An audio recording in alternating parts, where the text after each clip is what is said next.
The venom burned through Grana's thigh like liquid fire, and she knew she had maybe minutes before her heart would seize in her chest. So she did the only thing she could do. She grabbed the human farmer by his worn shirt collar and dragged him down to eye level, her voice rough with pain and desperation. "Suck the venom out now." Kieran Xavier had been checking his fence line when the massive orc woman had stumbled out of the forest, her green skin slicked with sweat, her breathing labored, and now he found himself staring at the puncture wounds on her inner thigh where twin fangs had pierced deep. His mind raced through everything his grandfather had taught him about wilderness survival, about the creatures that prowled the borderlands between human settlements and the wild territories where orc clans made their homes.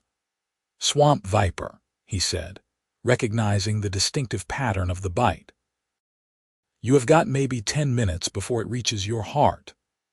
"Then stop talking and do it," Grana growled, her fingers tightening on his collar. Her other hand braced against the wooden fence post, her powerful frame trembling with the effort of staying upright. The world was already starting to spin, her vision narrowing at the edges. Kieran did not hesitate further. He dropped to his knees in the dirt, his hands steady despite the pounding of his heart. He had never been this close to an orc before, had certainly never touched one, and the situation was intimate in a way that made heat crawl up his neck. But there was no room for embarrassment when someone's life hung in the balance. He pressed his mouth to the wound and sucked hard, the bitter taste of venom mixing with blood flooding his tongue. He spat to the side, then repeated the action, his hands bracing against her thigh to keep steady. Her skin was warm beneath his palms, her muscles trembling with pain and the effects of the poison working through her system. Grana bit back a groan, her tusks digging into her lower lip. The sensation of his mouth on her skin sent confusing signals through her poisoned haze. She had expected him to refuse, to let her die right there on the edge of his property. Humans and orcs did not help each other. They barely tolerated sharing the same regions of the frontier. Yet here this farmer was, his face flushed with effort as he worked to save her life. Kieran sucked and spat 3 more times before he felt confident he had drawn out most of the venom. His mouth tingled and had gone slightly numb, but he had been careful not to swallow any of it. He pulled back and looked up at the orc woman, really looked at her for the first time. She was tall, easily 6.5 feet, with broad shoulders and arms corded with muscle. Her black hair hung in a thick braid down her back, and her dark eyes were clouded with pain but still sharp, still assessing him with warrior's instinct. "You need to lie down," he said, standing and wiping his mouth with the back of his hand. "The venom is mostly out, but you are going to feel terrible for a while. Your body needs to process what is left." "I need to get back to my territory," Grana said, but even as she spoke, her legs began to buckle. Kieran caught her before she could fall, his arms straining with her weight as he helped guide her down to sit against the fence post. "You are not going anywhere in this condition," he said firmly. "My house is just over that hill. Can you walk if I help you?" Grana wanted to refuse. Every instinct screamed at her to reject this human's help, to maintain the fierce independence that had kept her alive for 23 winters. But her body was betraying her, the aftermath of the venom leaving her weak as a newborn calf. She gave a jerky nod, hating herself for the vulnerability but seeing no other choice. Kieran got his shoulder under her arm and helped her stand. Together they made their slow, stumbling way across his property toward the small farmhouse that sat nestled against the hillside. It was a simple structure of wood and stone, with a thatched roof and a garden plot out front. Chickens scattered as they approached, clucking their disapproval at the disturbance. The door was unlocked, as most doors were this far from any settlement. Kieran kicked it open and helped Grana inside, guiding her to the bed that sat against the far wall. It was a narrow thing, built for one person, but it would have to do. She collapsed onto it with a groan, her eyes already starting to close. "Stay awake," Kieran said sharply. "I need to clean and bandage that wound properly, and I need you conscious in case there are complications." Grana forced her eyes open, glaring at him through the haze of exhaustion. "You are very bossy for someone who tends vegetables. And you are very stubborn for someone who nearly died 10 minutes ago," he shot back, but there was no real heat in his words. He moved to the small cabinet where he kept his medical supplies, herbs and bandages and salves that his grandfather had taught him to make. Living on the frontier meant being prepared for anything. He brought the supplies back to the bed and knelt beside it, his hands careful as he cleaned the wound with water from his basin. Grana hissed through her teeth at the sting, her fingers curling into the blanket beneath her. "Why did you help me?" she asked suddenly, her voice rough. "You could have let me die. Most humans would have." Kieran paused in his work, considering the question. It was a fair one.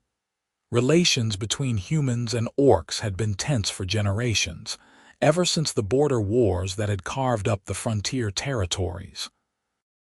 Peace was a fragile thing, maintained more by distance than any real understanding or trust. "My grandfather taught me that life is precious," he said finally, resuming his careful cleaning of the wound. "That it does not matter what someone looks like or where they come from. When someone needs help, you help them if you can." "Your grandfather sounds like he was either very wise or very foolish," Grana said. "Probably both," Kieran admitted with a small smile. "He was killed by bandits 5 years ago when they raided his farm. He refused to defend himself because he believed violence only bred more violence." Grana was quiet for a moment, processing this. "I am sorry for your loss," she said finally, and she meant it. Despite everything, despite the history between their peoples, she could recognize the grief that still lingered in the human's voice. Kieran nodded his thanks and focused on his work. He applied a poultice to the wound, a mixture of herbs that would help draw out any remaining poison and prevent infection. Then he wrapped it carefully with clean cloth, his movements efficient and practiced. "You have done this before," Grana observed. "Living alone on the frontier, you learn to take care of yourself," Kieran said. "Or you die.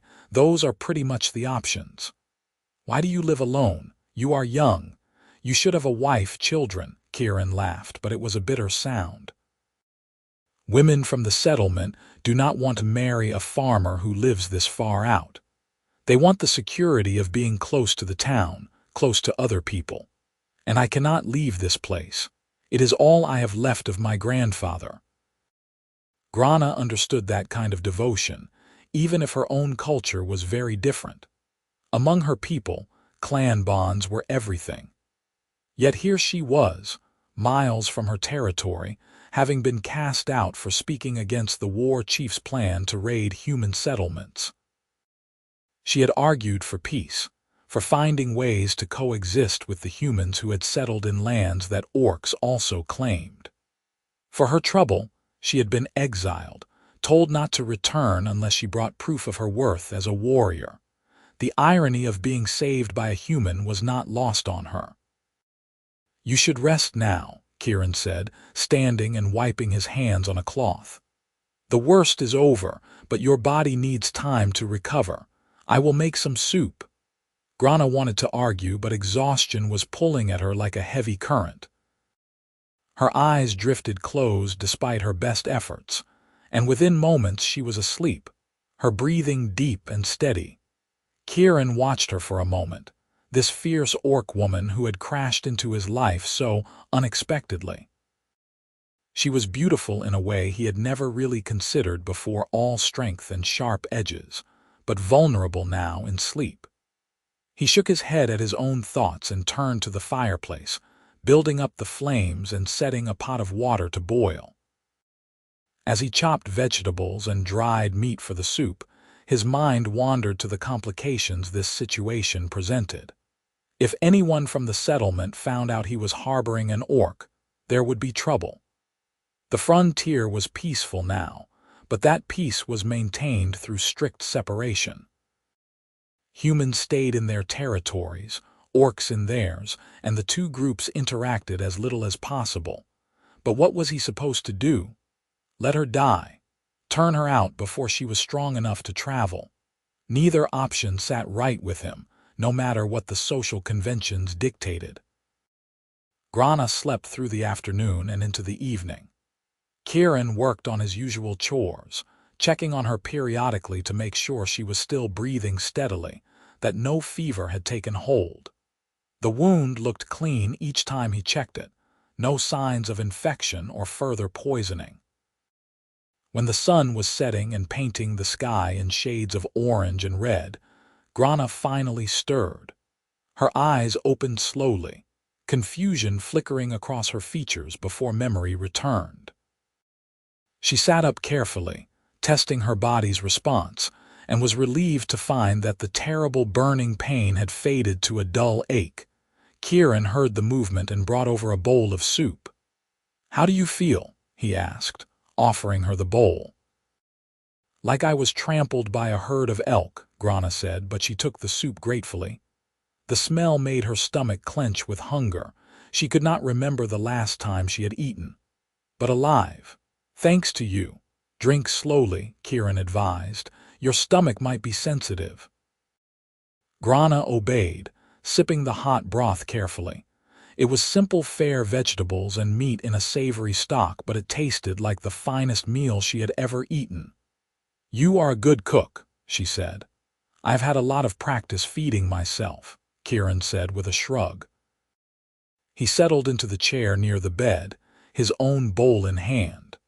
"Do you want to tell me what you were doing out there? Swamp vipers do not usually come this far into the grasslands." Grana hesitated, but there seemed little point in lying. "I was not watching where I stepped. I was distracted. Thinking about things I should not have been thinking about." "What kind of things?" "Clan politics. The future of my people. Whether there is any point in fighting for peace when everyone else seems determined to continue generations of conflict." She took another sip of soup, her gaze distant. "I was cast out for speaking against a raid. My war chief called me a coward and a traitor to our blood." Kieran absorbed this information slowly. "You spoke against raiding humans." "I spoke against raiding in general," Grana corrected. "The frontier has enough resources for everyone if we are willing to share them, but too many on both sides see any compromise as weakness, so the cycle continues." "That is a dangerous thing to argue for," Kieran said quietly, "on either side of the border." "I know. That is why I am here instead of with my clan." Grana finished her soup and set the bowl aside. "I should leave in the morning. I have imposed on your kindness enough." "You can barely stand," Kieran pointed out. "Give it a few days. Let the wound heal properly. If you travel too soon and it opens up, you could get an infection, and that could be just as deadly as the venom." Grana wanted to argue, but she knew he was right. Pride was all well and good until it got you killed. "A few days, then," she agreed reluctantly, "but I will earn my keep." "I am not a burden. You are injured, you need to rest." "I am orc," Grana said firmly. "We heal fast and we do not lie about uselessly. If I am staying here, I will work. That is the end of it." Kieran recognized the stubborn set of her jaw and decided not to push the issue. "Fine. We will see how you feel in the morning." That night, Kieran gave Grana the bed and made himself a pallet on the floor. She protested, but he insisted, and eventually she was too tired to argue further. They lay in the darkness, each acutely aware of the other's presence, both wondering what strange twist of fate had brought them to this moment. Grana stared at the ceiling beams, her mind racing despite her body's exhaustion. She had been taught from childhood that humans were weak, treacherous, not to be trusted. Yet this human had saved her life without hesitation, had shown her kindness when he could have easily let her die or even killed her himself. It challenged everything she thought she knew, and she found herself curious about him in a way that felt dangerous. Kieran lay on his pallet, listening to the sound of Grana's breathing above him. He should have been more afraid, he thought. There was an orc warrior in his home, someone who could probably kill him with her bare hands even in her weakened state. But he felt no fear, only a strange sense of rightness, as though this was exactly where both of them were meant to be. Sleep came slowly for both of them. Morning arrived with golden light streaming through the windows. Kieran woke first and went about his morning routine quietly, trying not to disturb his guest. He fed the chickens, collected eggs, and checked on his small herd of goats. When he returned to the house, he found Grana already awake and attempting to stand. "What did I say about resting?" he asked, setting down the basket of eggs. "And what did I say about not being useless?" Grana countered. She was steady on her feet, though she clearly favored her injured leg. "I can help with the morning work," Kieran sighed, recognizing that arguing was pointless. "Fine. But if you feel dizzy or weak, you sit down immediately." "Understood, understood," Grana agreed. They fell into an easy rhythm over the following days.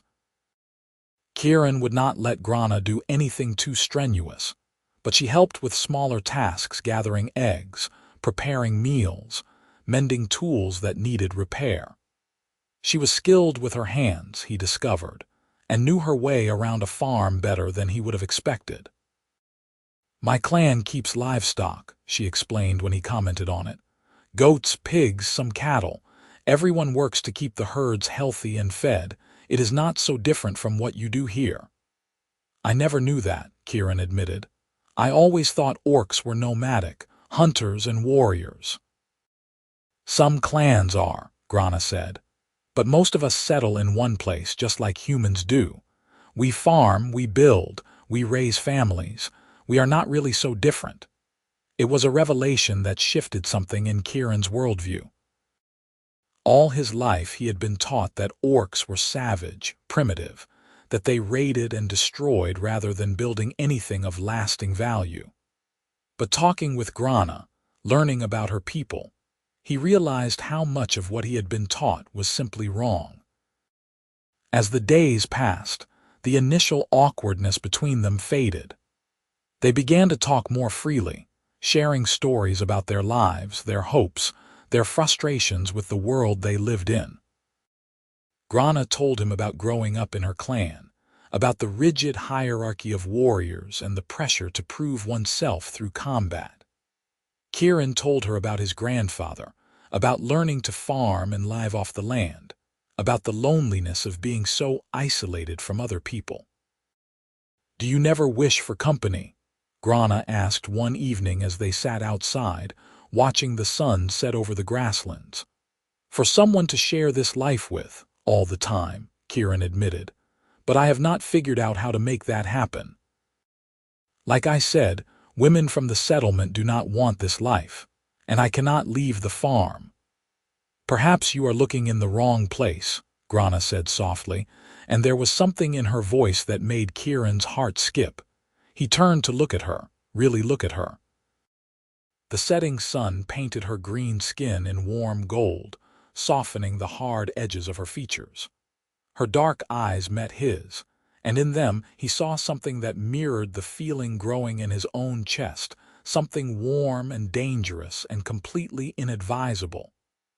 "Grana," he started, but she shook her head. "Do not," she said.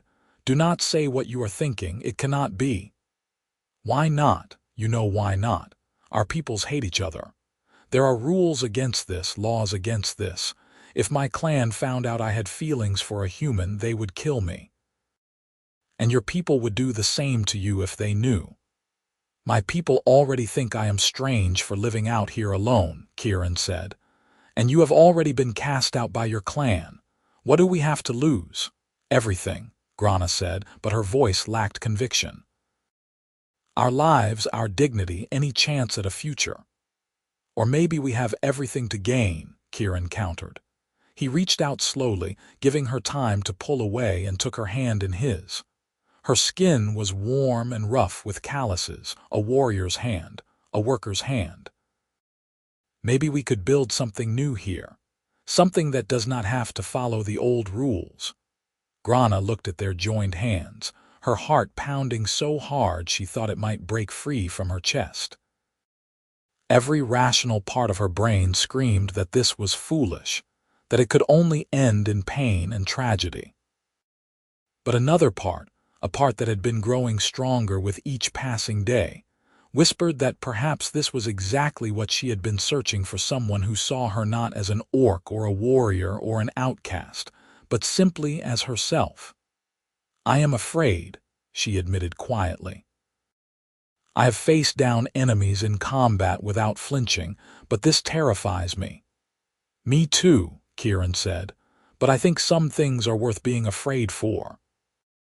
They sat there as the sun dipped below the horizon, their hands still joined, neither quite ready to take the next step, but both knowing that something fundamental had shifted between them. The following morning brought an unwelcome complication. Kieran was working in the garden when he heard the sound of horses approaching. He straightened, shading his eyes against the sun, and felt his stomach drop as he recognized the riders. 3 men from the settlement, including Marcus Xander, the settlement's self-appointed militia leader. "Grana," Kieran called urgently. "Inside. Now." She was at the side of the house, had been helping reinforce the fence posts, and she immediately understood the danger. She moved quickly but tried not to look like she was fleeing, slipping around the back of the house and through the rear door. Kieran composed himself and walked toward the approaching riders, his mind racing. How much had they seen?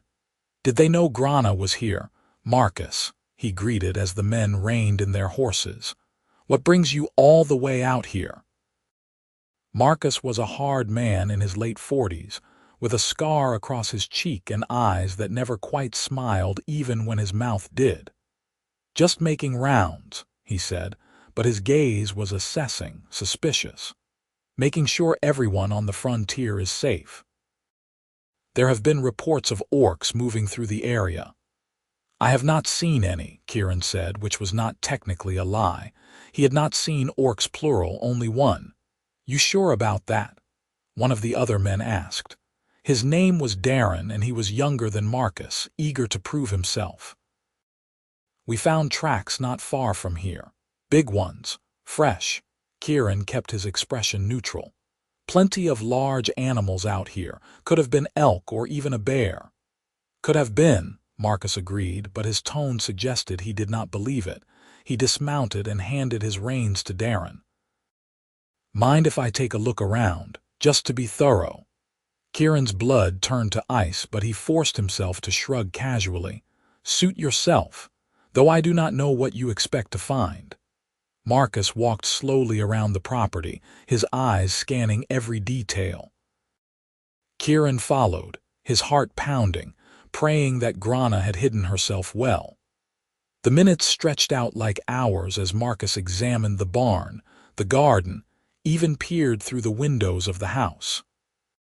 Inside, Grana crouched in the small root cellar beneath the kitchen floor, her breathing carefully controlled. She could hear the footsteps above, the murmur of voices. Her hand rested on the knife at her belt. If they found her, she would fight her way out. She would not let them hurt Kieran because of her presence. Finally, after what felt like an eternity, Marcus returned to his horse.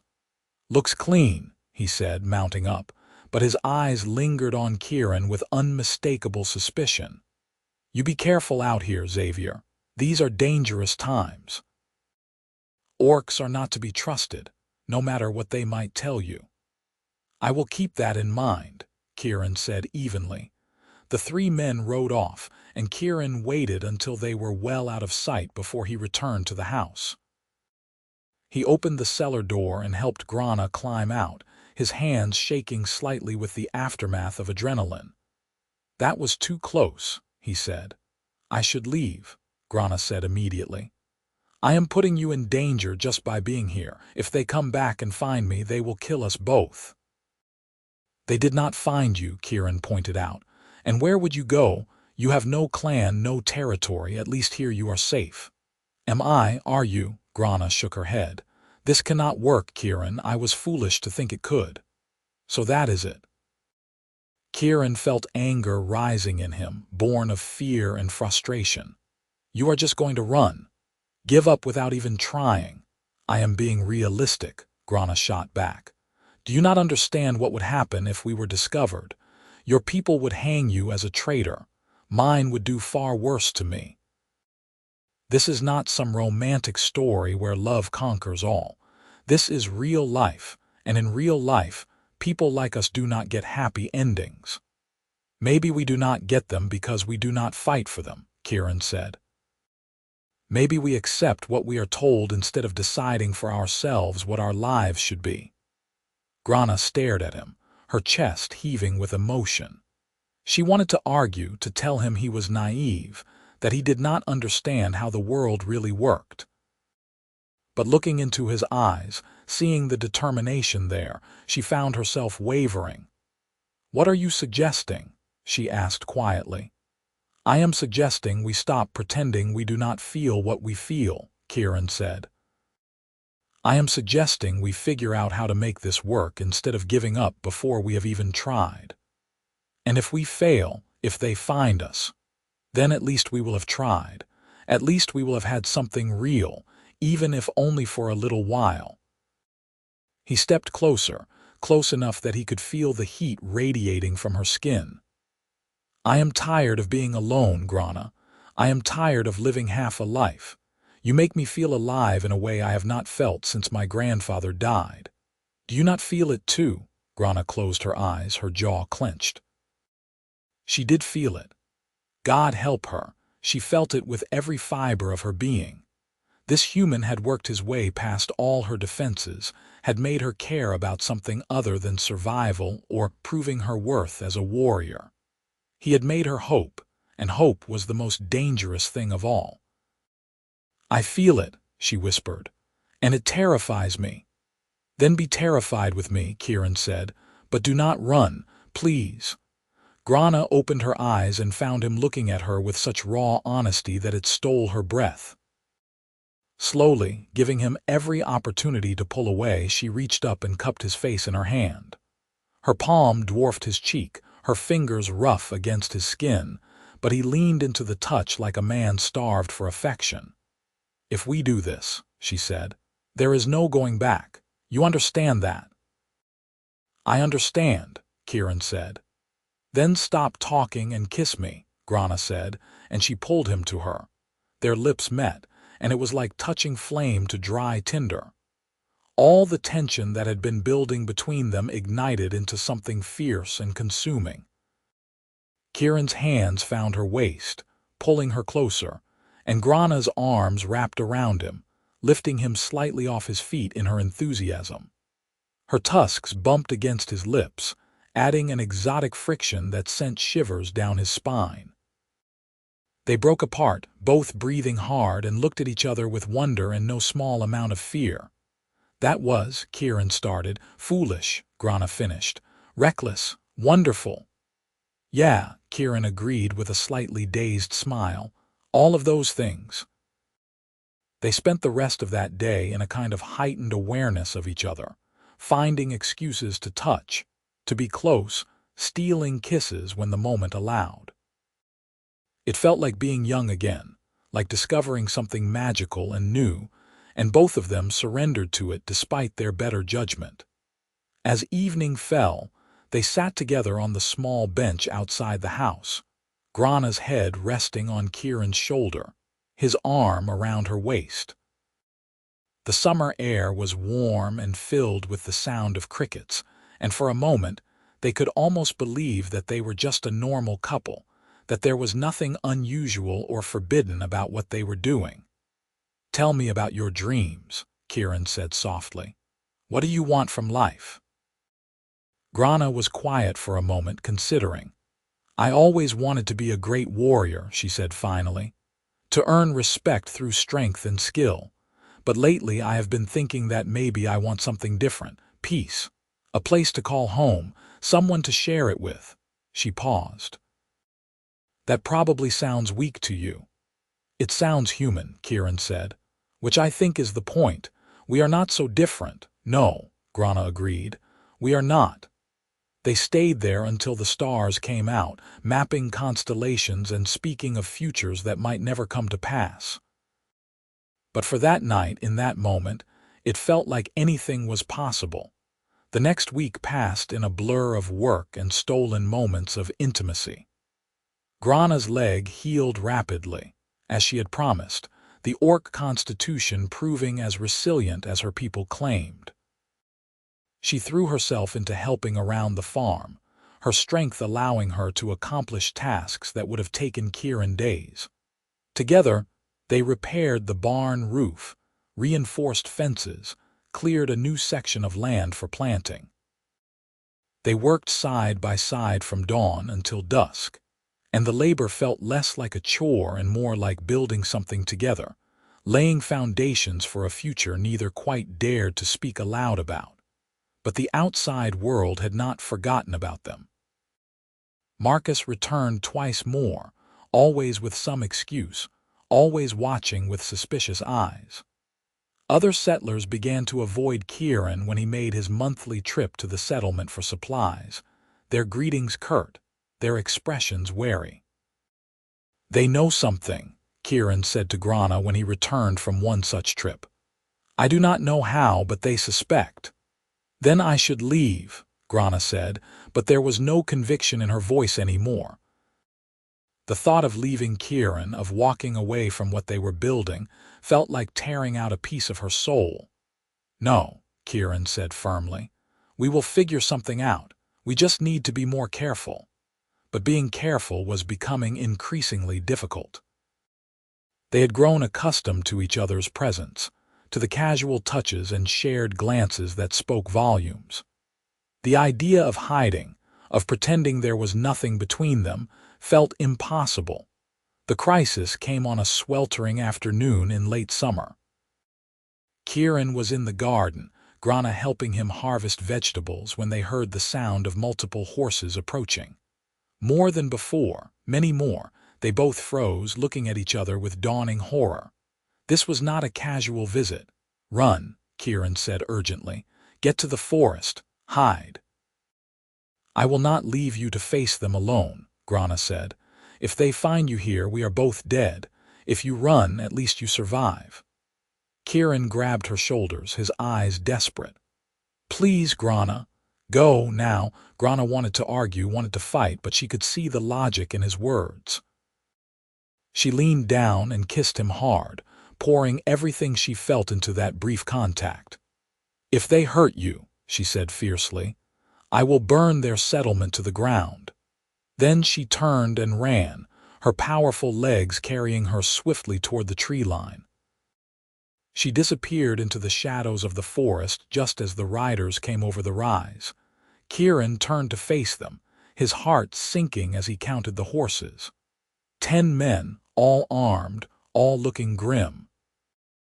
Marcus led them, and beside him was the settlement's mayor, a portly man named George who liked to think himself fair-minded but who was really just afraid of making waves.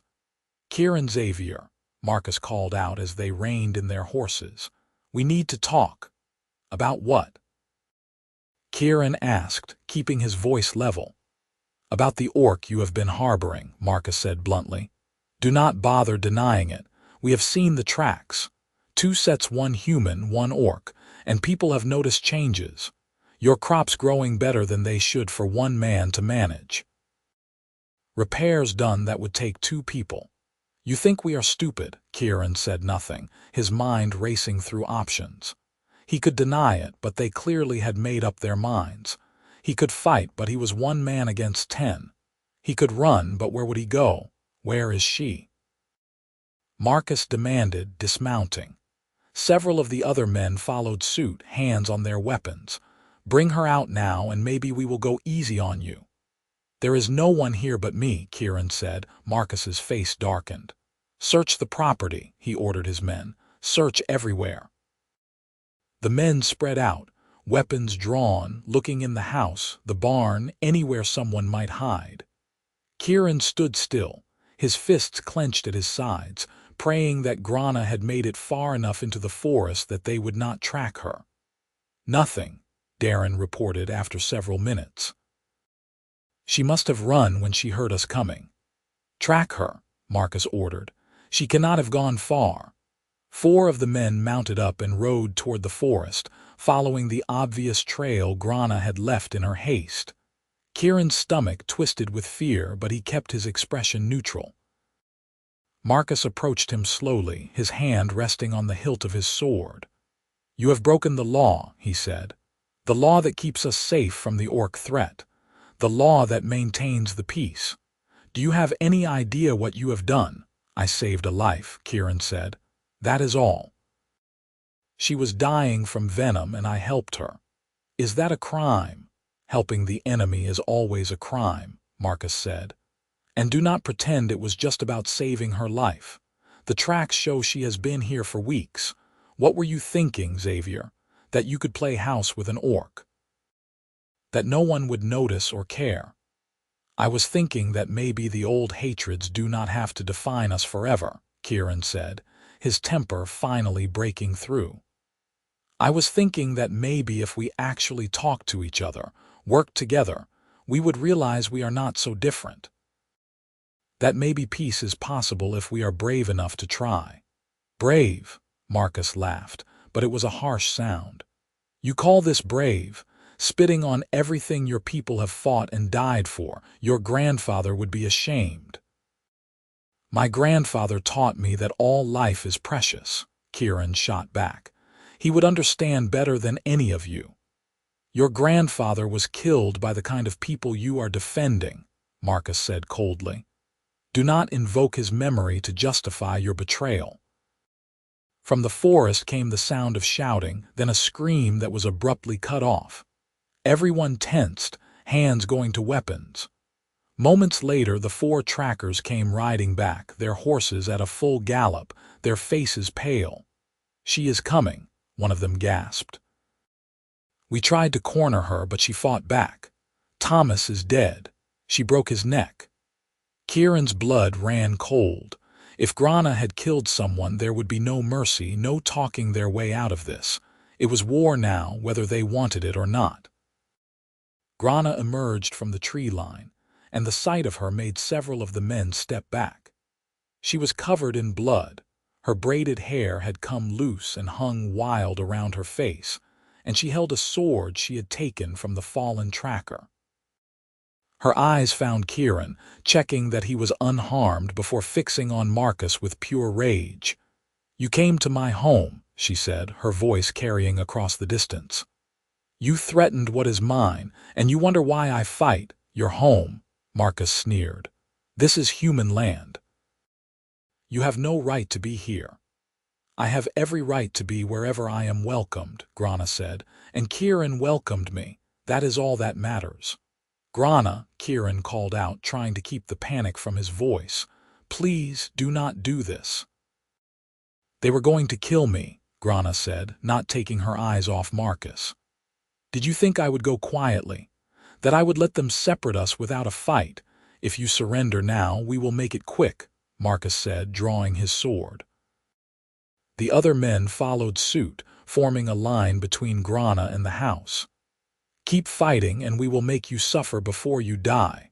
Grana laughed, and it was a terrible sound. "You think you can make me suffer? I have endured exile from my clan, the scorn of my people, the knowledge that I can never go home. The only thing I have left to lose is him." She pointed the sword at Kieran. "And I will die before I let you take that from me." "Then you will die," Marcus said, and he charged. What happened next was chaos. Marcus swung his sword in a powerful arc, but Grana parried it easily, her orc strength making his attack look almost feeble by comparison. She kicked him in the chest, sending him flying backward, then spun to face the other men who rushed her. Kieran watched in horror as Grana fought, her movements a blur of controlled violence. She did not kill unnecessarily. He noticed she disarmed where she could, broke bones instead of severing arteries. But she was also outnumbered, and even her considerable skill and strength could only do so much against multiple armed opponents. He could not just stand there. He could not watch her fight alone. Kieran grabbed a shovel from where it leaned against the house and ran into the fray. He was not a warrior, had never been trained to fight, but he swung the shovel with all his strength at the nearest man, catching him across the back of the head. The man went down hard, and Kieran moved to intercept another who was about to stab Grana from behind. "What are you doing?" Grana shouted at him. "Get back! We are in this together," Kieran yelled back, blocking a sword strike with the shovel handle. "I am not letting you fight alone." Despite the dire circumstances, despite the very real possibility that they were both about to die, Grana felt something warm bloom in her chest. This human, this farmer who had every reason to abandon her, was fighting at her side, was choosing her over the safety of his own people. It gave her renewed strength. She redoubled her efforts, her sword flashing in the sunlight, and together she and Kieran pushed back against their attackers. Men fell, some unconscious, some groaning with broken limbs, and the tide began to turn. Marcus, recovered from his earlier fall, watched with growing rage and beneath that, a hint of fear. This was not how this was supposed to go. The orc was supposed to be easily overwhelmed. Kieran was supposed to see reason and step aside. Instead, they were fighting like demons, protecting each other with a ferocity that spoke of something deeper than mere alliance. "Fall back," Marcus ordered his remaining men. "Fall back and regroup." The men retreated, dragging their wounded with them, and Marcus pointed his sword at Kieran. "You have made your choice," he said. "You are no longer one of us. You are outcast, exiled. If you ever set foot in the settlement again, you will be killed on sight." "Fine," Kieran said, still breathing hard from the fight. "I never felt like I belonged there anyway." Marcus's face twisted with disgust. "You have thrown away everything for this creature. I hope she is worth it." He mounted his horse and led his men away, leaving Kieran and Grana standing in the ruins of what had almost been a massacre. Bodies lay scattered across the property, not dead, thankfully, but certainly injured enough that they would be feeling it for weeks. As soon as the riders were out of sight, Grana turned to Kieran and pulled him into a crushing embrace. "You fool," she said, her voice thick with emotion. "You beautiful, stupid fool, you could have been killed." "So could you," Kieran pointed out, his arms wrapping around her waist. "We protect each other. That is what this is it not? Partnership." Grana pulled back enough to look at him, and there were tears in her eyes, something he had never thought to see from this fierce warrior woman. "I love you," she said, the words tumbling out before she could stop them. "I know it is foolish. I know it is impossible, but I love you and I cannot pretend otherwise anymore." Kieran felt his own eyes burning with tears. "I love you too," he said. "I think I have loved you since the moment you grabbed me and demanded I save your life. You are the bravest, strongest, most incredible person I have ever met." They kissed there, surrounded by the wounded men who had tried to tear them apart, and it felt like a declaration, a promise, a beginning. But their celebration was short-lived.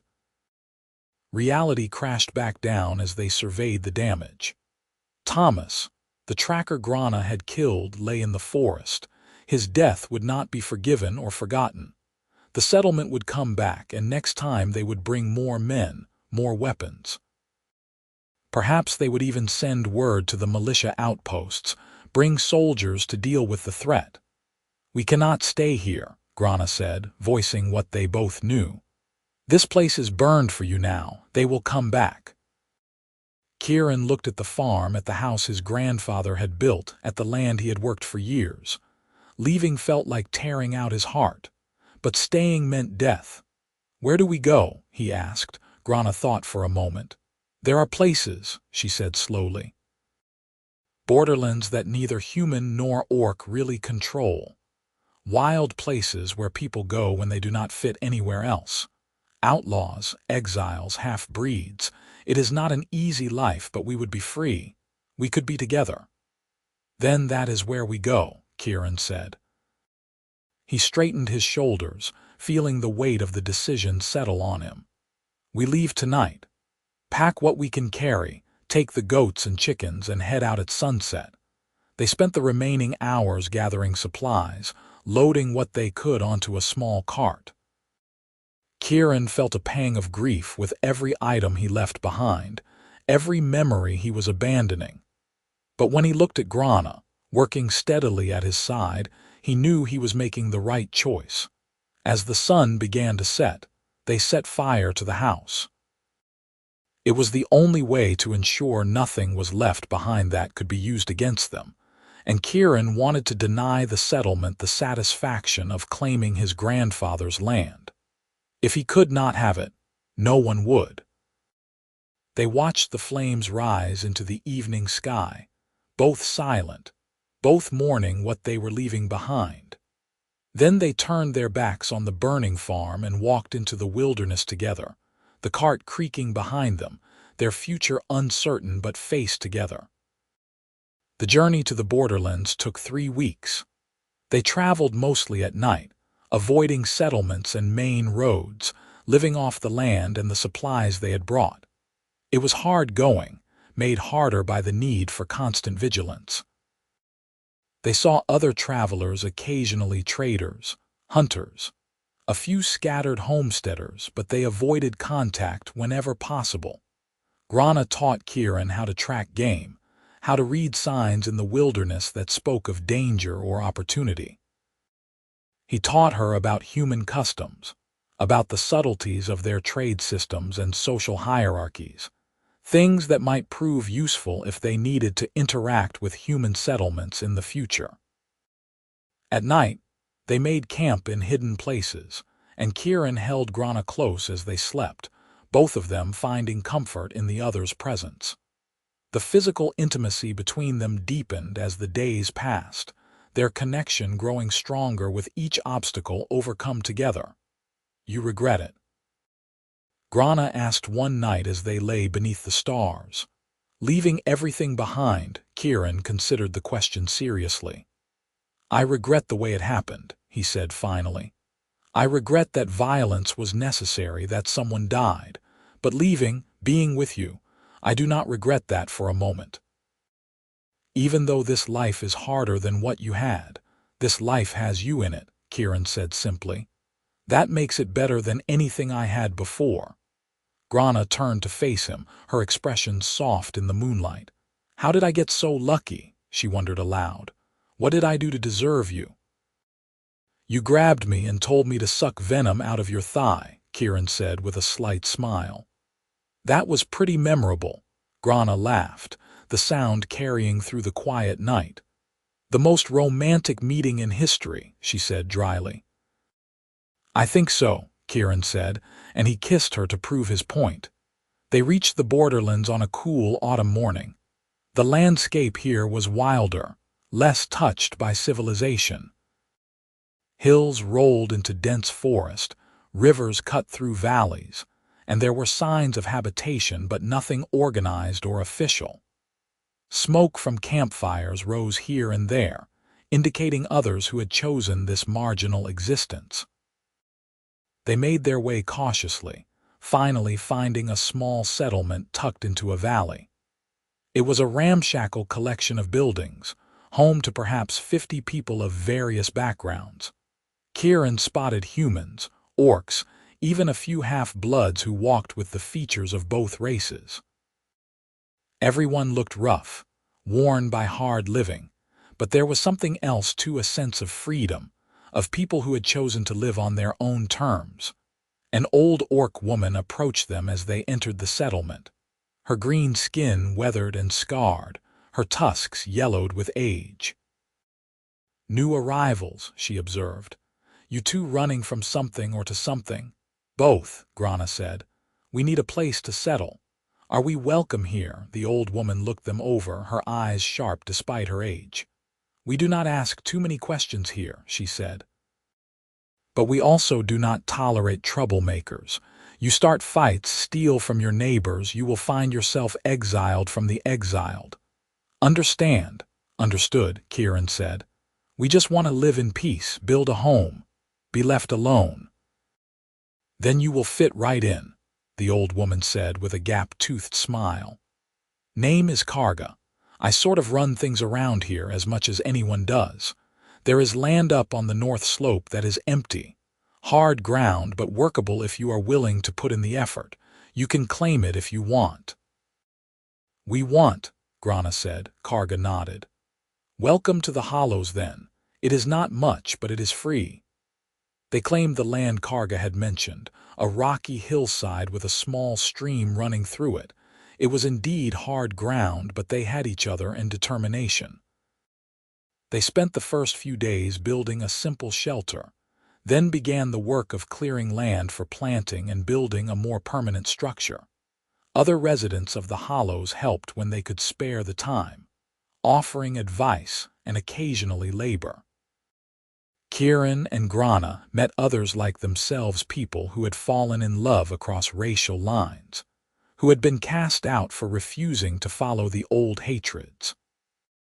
There were also bandits who had gone straight, soldiers who had deserted, and people who simply preferred the wild freedom of the borderlands to the structured oppression of civilization. It was a strange community, bound not by blood or culture but by the shared experience of not fitting in anywhere else. And slowly, over the weeks and months, it began to feel like home. Winter came early to the borderlands, bringing cold winds and heavy snows. Kieran and Grana huddled in their small cabin, which they had managed to make snug and warm with careful insulation and a well-built fireplace. They spent the long nights talking, making plans for the spring, sharing their hopes and dreams for the future. "Do you think we will ever be able to go back?" Kieran asked one night as snow fell outside. "To live openly without fear?" "I do not know," Grana said honestly. "Maybe someday. Maybe if enough people make the choice we did, things will change, but it will not be in our lifetime." "Then we make our own life here," Kieran said. "We build something worth having, and maybe our children will inherit a better world." "Children," Grana repeated, and there was wonder in her voice. "You want children with me?" "Of course with you. Who else would I want them with?" Kieran pulled her closer. "Half human, half orc, the best of both worlds. Or the worst," Grana said, but she was smiling. "Cast out by both sides, belonging nowhere." "They would belong here," Kieran said. "With us. With people who understand what it means to choose love over hate." "That is enough." Grana kissed him, deep and slow, and in that moment she believed him. It would be enough. It had to be. Spring arrived eventually, melting the snow and bringing new life to the valley. Kieran and Grana planted their crops, expanded their cabin, and slowly transformed their rocky claim into something resembling a real farm. The work was backbreaking, but they thrived on it, their bodies growing stronger, their skills sharper. Other couples in the Hollows became their friends. There was Jenna and Throck, a human woman and orc man who had been together for 5 years. There was old Marcus, a different Marcus, and his orc wife Greta, who had raised 3 half-breed children and were now enjoying grandchildren. These people showed Kieran and Grana that what they had was not just possible but sustainable, that love could endure even in the harshest circumstances. The summer brought traders to the Hollows, and with them news from the outside world. The settlement Kieran had come from was struggling, crops failing without his careful tending. Marcus Xander had been killed in a raid by orcs from a different clan, his aggressive policies having finally caught up with him. The mayor had been replaced by someone younger, someone who spoke cautiously about the possibility of peace talks with the local orc clans. "Things are changing," Kieran said after hearing the news. "Slowly, but changing." "Change is always slow," Grana said, "like water wearing down stone. But it happens." By the time autumn rolled around again, marking a full year since they had fled to the borderlands, Kieran and Grana had built something remarkable. Their farm was thriving, their home was comfortable, and they were surrounded by a community that accepted them fully. They had proven that their love was not just a fleeting passion, but something real and lasting. One evening, as they sat on the porch of their cabin watching the sun set over the valley, Kieran took Grana's hand in his. "I want to marry you," he said. "I know we cannot have a traditional ceremony, that no human priest would marry us and no orc shaman would bless us, but I want to make a promise to you in front of witnesses. I want everyone to know you are mine and I am yours." Grana felt tears prick at her eyes. "Yes," she said simply. "Yes, I want that too." They planned the ceremony for the next full moon, giving people time to prepare. Karga agreed to officiate, creating a ritual that blended human and orc traditions into something new. The entire settlement turned out for the event, gathering in the central square as the moon rose full and bright overhead. Kieran wore his best clothes, simple but clean, his hair combed back neatly. Grana wore a dress that Jenna had helped her make, dyed in traditional orc patterns but cut in a human style. She looked beautiful, fierce and gentle all at once, and Kieran felt his heart swell with love for her. Karga spoke words about strength and partnership, about choosing love in the face of hatred, about building something new from the ashes of the old. She had them speak their own vows, and Kieran spoke of the day Grana had grabbed him and demanded he save her life, of how that moment had changed everything, had opened his eyes to possibilities he had never imagined. Grana spoke of Kieran's kindness, of his courage in choosing her over the safety of his old life, of how he had taught her that strength was not just about physical power, but about standing firm in your convictions, even when the world told you that you were wrong. They exchanged simple rings made of twisted wire, all they could afford, and Karga pronounced them bonded in the eyes of the community. The celebration that followed lasted long into the night, with food and drink and music that blended the traditions of both their peoples. As Kieran and Grana danced together beneath the stars, surrounded by people who had become their family, they felt truly free for the first time in their lives. They had found their place, had created a home built on love rather than obligation or fear. "I never thought I would be this happy," Grana whispered against Kieran's chest as they swayed to the music. "I thought being cast out was the end of my life, but it was really just the beginning." "The beginning of our life," Kieran corrected. Together, Grana agreed. The years that followed were not without hardship. There were lean winters when food was scarce, summers when drought threatened their crops, and always the underlying tension of living on the margins of society. But Kieran and Grana faced each challenge as they had faced that first desperate day when she had stumbled onto his property together, with courage and determination. They had 3 children over the course of those years. The first, a daughter they named Kira, had her mother's green-tinged skin and her father's gentle eyes. The second, a son named Corbin, had his father's coloring but his mother's strength and fierce spirit. The third, another daughter named Vera, was a perfect blend of both, with features that could pass as either human or orc depending on the light. The children grew up surrounded by love and acceptance, knowing nothing of the prejudices that had nearly kept their parents apart. They played with other half-breed children in the hollows, learning to be proud of their mixed heritage rather than ashamed of it. Kieran taught them to farm, to care for the land, to see the value in building rather than destroying. Grana taught them to fight to defend what was theirs, to never back down from injustice. Together, they raised warriors who were also peacemakers, strong individuals who understood the value of compassion. As the children grew, so did the Hollows. More people arrived every year, fleeing the rigid societies of both humans and orcs, seeking the freedom to love who they chose and live how they wanted. The settlement expanded, buildings becoming more permanent, trade routes establishing regular contact with sympathetic communities. And slowly, attitudes in the wider world began to shift. Peace talks between human and orc leaders became more frequent. Mixed marriages, while still controversial, were no longer punishable by death in most regions. The children of these unions, like Kieran and Grana's, proved that two peoples could blend into something new and beautiful rather than destroying each other. Kieran and Grana watched these changes with cautious optimism. They knew true peace would take generations to achieve, that old hatreds died hard. But they also knew that they had played a part in starting something important, that their choice to love despite the odds had rippled outward in ways they could never have predicted.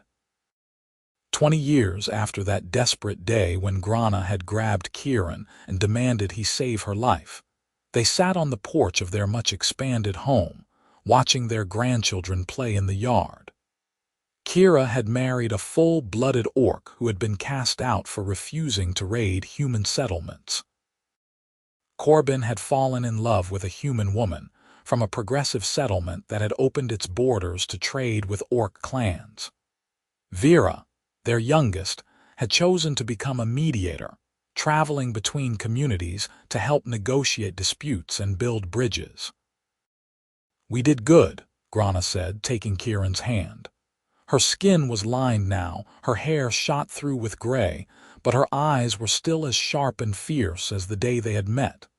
"We did," Kieran agreed.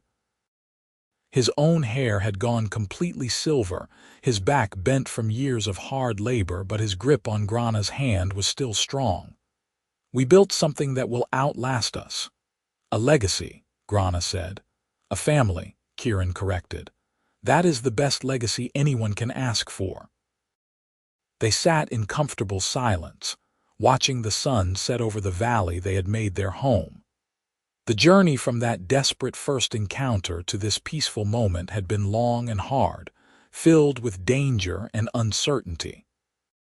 But they had walked it together, had chosen each other again and again when the easy choice would have been to walk away. As the stars began to appear in the darkening sky, Grana leaned her head against Kieran's shoulder, and he wrapped his arm around her, pulling her close. They had fought against the hatred of two worlds to be together, had sacrificed everything they had known for the chance to build something new, and in the end, it had been worth every moment, every hardship, every tear and triumph.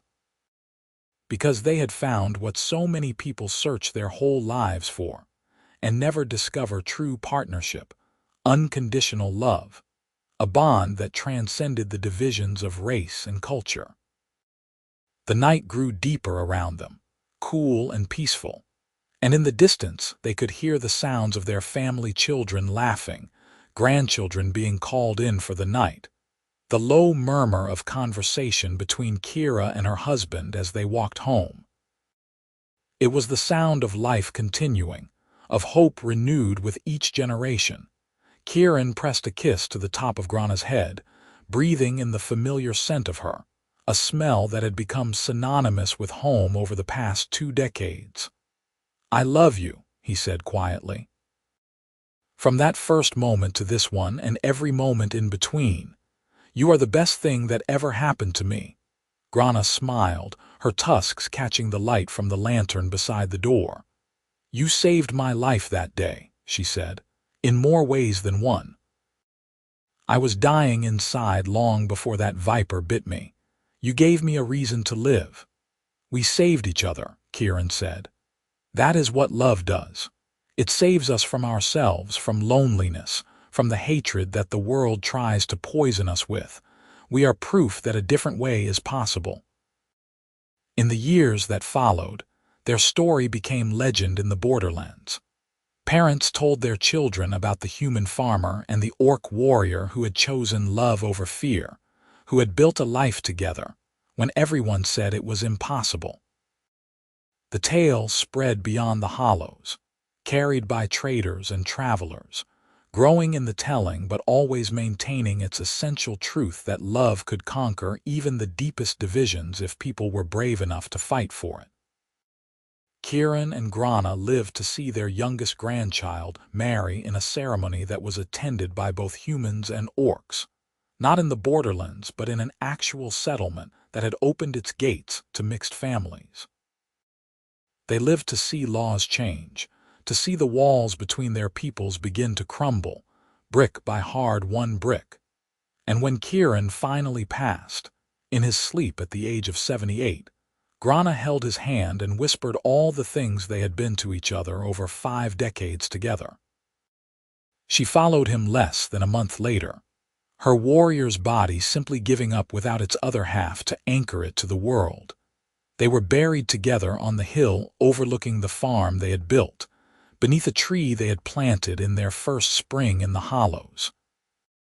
Their children and grandchildren and great-grandchildren gathered to say goodbye, a crowd so large and diverse that it would have been unthinkable in the world Kieran and Grana had been born into. But it was the world they had helped create through their courage, their love, their refusal to accept that the hatred of previous generations had to define their own lives. They had grabbed hold of hope when it seemed impossible, had fought for it with everything they had, and had proven that sometimes, just sometimes, love really could change the world. Their story did not end with their deaths. It lived on in the lives they had touched, in the community they had helped build, in the children who carried their blood and their values forward into an uncertain future. It lived on every time someone chose compassion over prejudice, every time a human and an orc looked at each other and saw not an enemy but a potential friend, partner, or beloved. Years turned into decades, and the hollows grew from a small settlement of outcasts into a thriving town that served as a model for integration between the races. Vera, following in her parents' footsteps, became a leader in the peace movement, her mixed heritage giving her credibility with both sides. She married and had children of her own, ensuring the family line continued. The farm that Kieran and Grana had carved from rocky soil became a historical site, preserved by their descendants as a reminder of where it all began. Visitors came from far and wide to see the place where two people had defied their worlds to be together, where love had taken root in the most unlikely soil and had flourished against all odds. And always, the story was told and retold how an orc warrior had stumbled onto a human farmer's land, bitten by a venomous serpent, how she had grabbed him in desperation and demanded he save her life, and how that moment had sparked something neither of them had expected. How they had faced exile, violence, and the condemnation of both their peoples. How they had built a life together in the wilderness, raised children who knew nothing of the old hatreds, and had lived to see the beginnings of true peace. It was a story about courage and sacrifice, about the power of choosing love when everything and everyone told you to choose fear. It was a story that proved that sometimes the most radical act a person could commit was simply to see the humanity, or in Grana's case, the personhood in someone they had been taught to hate. The tree on the hill where Kieran and Grana were buried grew tall and strong over the decades, its branches spreading wide to provide shade for those who came to pay their respects. Young couples in love, facing their own obstacles and opposition, would make pilgrimages to the site, drawing strength from the knowledge that others had faced even greater challenges and had triumphed. The legacy of that desperate moment when Grana had grabbed Kieran's collar and demanded he suck the venom from her wound rippled forward through time, touching lives that neither of them would ever know, creating possibilities that neither of them could have imagined. They had not set out to change the world. They had simply wanted to live and love in peace. But sometimes that is enough. Sometimes the simple act of refusing to hate, of choosing to build bridges instead of walls, is the most revolutionary thing a person can do. Kieran and Grana had done that. They had looked across the divide that separated their peoples, and had seen not an enemy but a partner, a companion, a soulmate. And in doing so, they had planted seeds of hope that would grow for generations to come, proving that love, real love, the kind that demands courage and sacrifice and unwavering commitment, could indeed overcome anything, even centuries of hatred and fear. Their story was proof that the future did not have to repeat the mistakes of the past, that people could choose differently, could be better, could build a world where no one had to sacrifice everything just to love who they loved. It was a legacy worth fighting for. It was a legacy worth dying for. But most importantly, it was a legacy worth living for, day by day, choice by choice, moment by moment. And that is exactly what Kieran and Grana had done, from that first desperate encounter to their final peaceful rest beneath the tree on the hill.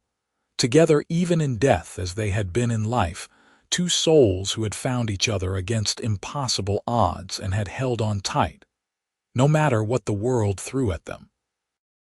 Their story ended, but the world they had helped shape continued on, forever changed by the love between a human farmer and an orc warrior who had refused to accept that the hatred of their peoples had to be their fate as well.